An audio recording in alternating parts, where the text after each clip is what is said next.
Hello and welcome along to another CrowdProperty.com funding opportunity. Today we're going to 77 through to 87 Liverpool Road in Stoke-on-Trent, ST41AE. Now, CrowdProperty is a peer-to-peer lending platform designed to facilitate loans between private individuals and professional property businesses. CrowdProperty is authorised and regulated by the Financial Conduct Authority under permission number 723959. CrowdProperty is not covered by the Financial Services Compensation Scheme. There are risks with any loans you make, and just like all peer-to-peer lending, your capital is at risk. CrowdProperty endeavours to protect your lenders. This is done by registering the legal first charge against the property project. This means that in the very unlikely event a borrower defaults on the loan, CrowdProperty will be able to take ownership of the project and manage it for the lenders. Now, the borrowers on this project are Castron Properties Limited.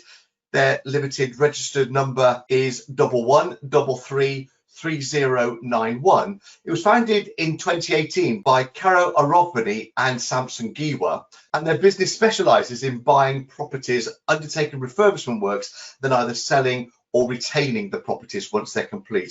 I'm delighted to say that both are joining us here on this webinar. Let's start off with you, please, Caro. Tell us a little bit more about your background. Hi, thank you very much. My name is Caro Arovbani, and my background is into IT. Studied IT, computer science at undergraduate level at university, and then went on to do master's degree at Oxford University in software engineering. Since then, I've been working in IT professionally, and as you mentioned earlier, we started off the company in 2018, went off and done extensive studying and training in property development, specializing at the moment in HMOs, distressed properties and lease options. And that's what we've been doing at the moment. And up till now, we have about three properties already in our portfolio and looking to ramp up. And your business partner is Samson. Tell us a little bit more about you. Oh, hi. Thanks for having me. Just like Caro, I also studied computer science, which is my background. And I've practicing within the field for the last 15 years, thereabout. In 2018, myself and Caro decided to sort of invest in our property education, and we've basically sort of learned various strategies within property development, including HMOs, distressed properties and lease options. So far, since 2018, when our company was sort of founded, we have been able to develop few properties both in the north and south of England. Basically, we are now sort of looking to move into more bigger development. So let's find out a little bit more then about this project. And it's a retained bridging loan facility towards the purchase of a terrace of 6 dilapidated retail units. Planning consent has been granted to convert them into 3 retail units. Each unit will have a 5-bedroom HMO above, and CrowdProperty has agreed a maximum 12-month loan on an interest rate to the lenders of 7.8% per annum. The property is located just outside of the centre of Stoke-on-Trent. So let's find out a little bit more about Stoke-on-Trent. So just start off, please, Caro, if you could, by telling us about the local area. Project is in Stoke, as you said, very close to the Stoke-on-Trent train station. As you know, Staffordshire is an area of about 270,000 people. It's an area that is growing in terms of students. The local university, Staffordshire University, is very, very popular. The location, the project itself, is about 5 to 7 minutes away from Staffordshire University, and also the Stoke-on-Trent rail station is very close to the property as well. There are lots of retail and residential properties in close proximity to the property, and also there are lots of retail units and commercial properties around the area as well. So it's a very good place, good location in Stoke-on-Trent. Now, planning permission has been granted by Stoke-on-Trent City Council. Their planning reference is 62947/FUL. That's for the conversion of the units to create 3 retail units, part change of use of the building to create 3 houses of multiple occupation, or HMOs, and they will comprise 15 rooms in total. And there's also going to be a single-storey rear extension. The total development in size is 4,402 square feet, with 2,059 square feet of retail space and 2,347 square feet of residential on the upper floors. The borrower has already exchanged contracts with the vendor and they paid a 30% deposit on the purchase price. The loan is to fund the purchase of the units as there's a deadline for completion on the property. It will be first charge secured, and the exit strategy is to convert to a development loan and then refurbish. Here's a location map for you showing where the property is in Stoke-on-Trent. On the left-hand side, you can see it's just off of the M6 motorway. On the right-hand side, you see a more detailed plan as to where it is inside of Stoke-on-Trent. And a little bit more about the local area. Well, neighbouring buildings have a range of uses. There's residential, commercial, leisure, hotels, and the town hall is nearby as well. Stoke-on-Trent, of course, renowned for producing pottery, and there's the famous Wedgwood brand there as well. And it's home to several museums dedicated to ceramics, including the Gladstone Pottery Museum and the Potteries Museum and Art Gallery. Now, here are the existing photographs of the property, and I've got to say, you've actually taken on here, Samson, quite some dilapidated buildings. When we saw the building initially, we thought the building easily lends itself to a very sort of good use of space. And we looked at it and we saw that the entire building was already a mixed use building where we had retail units underneath and then we had the residential units above. So the idea for the project basically came from the fact that the building easily lends itself to space in order to then convert them from the 6 terraced sort of houses, mixed use property, into 3 individual 5-bedroom properties up the top, and then 3 retail units at the bottom. So as you can see here in this picture, this is one of the retail space. The picture to the top right hand side, you can see that it's got quite a lot of fire damage to the top as well as the bottom of the property. So the idea is to then refurbish the entire top and bottom.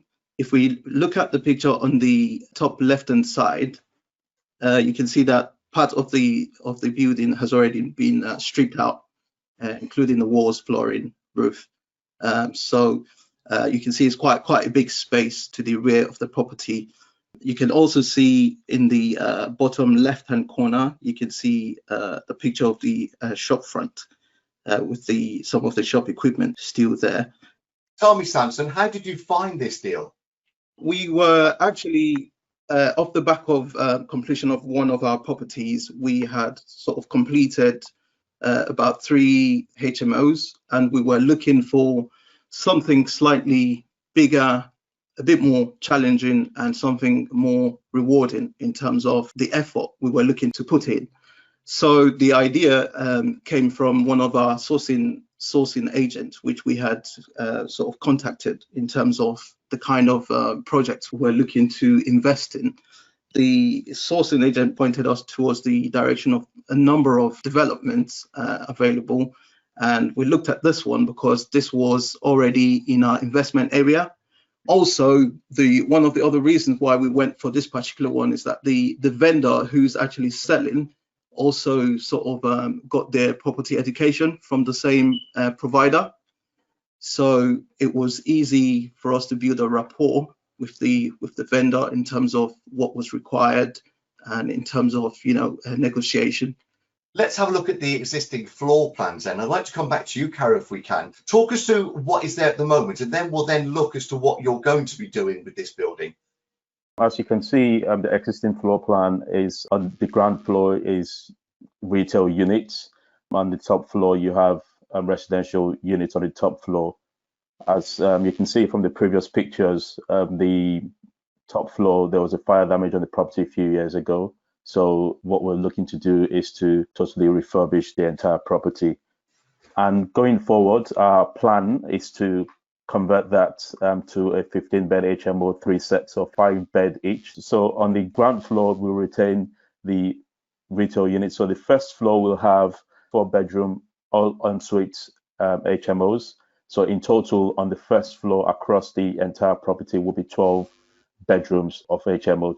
And the second floor will have 3 bedrooms. Also on the second floor, we'll be having the kitchen and lounge area for the residents to use. So this comes in really good because you have 3 sets of 5 bedrooms. So 5 people will be sharing each kitchen and lounge. So they have their personal space and bathroom and their room in the ensuite, and they have only to share the kitchen and lounge.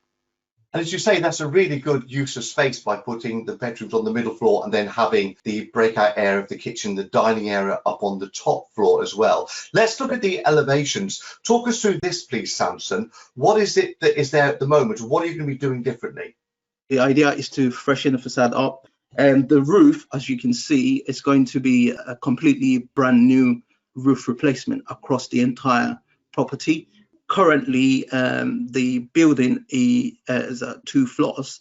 The idea is to then add additional floor up the top to make it 3 stories.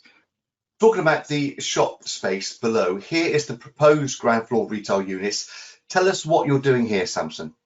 So the idea is to compress the 6 into 3 individual retail units. The left retail unit is slightly smaller, and that's just due to sort of the space and the shape. Looking towards the right, which is unit 3, the front of the shop is kind of, conventional in space. And then towards the right-hand side of the picture, we intend to sort of have a communal area where you can put the a bin. So this would be shared by the shops. And then just towards the back of the building, there is an outbuilding there currently used as a bike shed.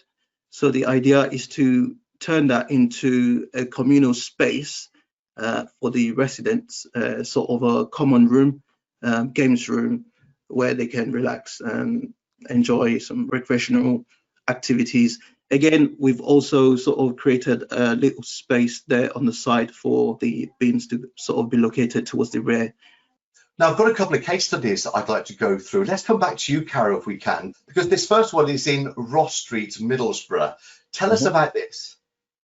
Right, this is a 3-bedroom terrace house in Ross Street, Middlesbrough. It's a very, very dilapidated building when we bought it, as you can see from the pictures. So the idea was because it's really close to the university, it's a walking distance and a very good location.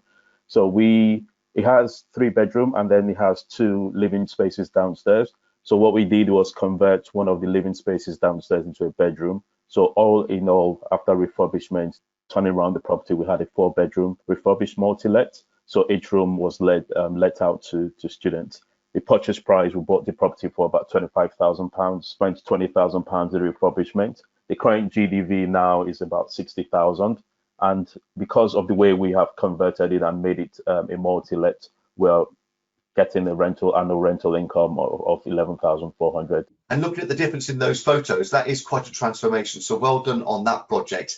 The second case study I've got for you is a property in London. What did you do here, Samson? Right, so this was a ex-local authority 1-bedroom flat. It was quite big based on how, old sort of local authority used to sort of build their flats and houses. So we thought it would be a waste of space just to have, the big open space living room. So we had an idea to convert it from a 1-bed into a 2-bedroom. Planning permission was put through and that was duly accepted by the council. We purchased the property for about 245,000. Refurbishment cost about 22,000. Done up value as a 2-bedroom, £320,000, and annual rental income is about 15,600.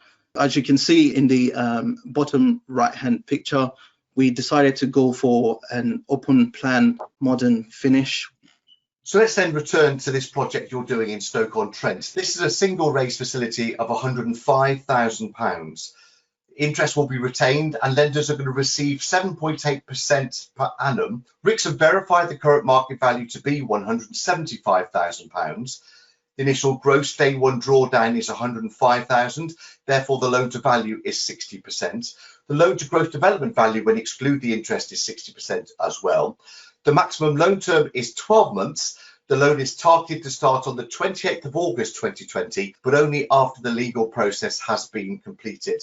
Remember, the exit strategy is to refinance onto a development loan, and lenders are going to be getting 7.8% per annum interest. It will be secured with the first charge security against the property. So thank you for explaining everything, Caro and Samson. The next steps then are to make sure that you understand this loan, carry out your own due diligence on the project and on the development team, then decide how much you would like to lend. CrowdProperty.com is the place to be to pledge on launch. The necessary anti-money laundering checks will be carried out. And next, you'll be invited to send your funds to your own online e-wallet, and you'll start earning that interest on completion of the loan agreement. So this is a retained bridging loan for £105,000 for up to 12 months on the property that is 77 through to 87 Liverpool Road in Stoke-on-Trent, ST4 1AE.